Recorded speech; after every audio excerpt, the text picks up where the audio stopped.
work to. We'll just start off at the back there. Just fitted the fuel system to it. So it's a full twin pump fuel system. I like to go to something decent in these sort of cars over the 600 real horsepower, so we're in that place. So that's 2044 fuel pumps and a 3 litre swell pot. Up under the front of the car, we've got essentially, it came into us with this supercharger on it's a 2.3 litre on a standard LS1 with the decent sized camshaft in it. It was making good power. I'd probably go to as far as saying it was making a bit too much power. We were seeing in the power level it was at, it was not going to live for very long at all. Spoke to the owner about things. He said what he wanted to do was essentially make it strong. The power was good, maybe a little bit more. It wasn't after too much power, but really wanted the thing to be a lot stronger, a bit more torque, and make sure that it was reliable.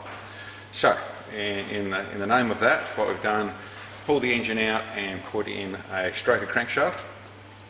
Not so much to make it stronger, in the fact of if you're building the engine, why not put the 4-inch stroke crankshaft in it? So that's what we did.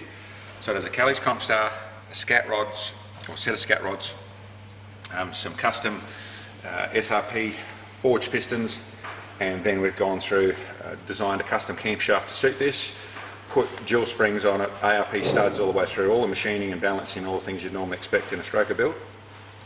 Then essentially changed over from a 6-rib drive to an 8-rib drive on the front, a Gilmer drive on the rear. We've done a bit of changing pulleys around and made all that work properly. We've upgraded the air cleaner system, and then we've also, the headers were fine, they were just pacemaker headers, which were just blue, so it was just, they didn't look that pretty. We've gone through and done some black coating on some new Hurricane headers, just in the fashion of making it look nicer. And we've also changed these from the Edelbrock covers and done some graphics for the top of them to make it look more like you want it to look.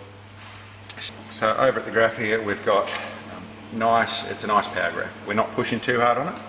We're in the world where we could make maybe a little bit more power. It's a brand new engine, so we're running it nice and safe, not pushing too much timing into it.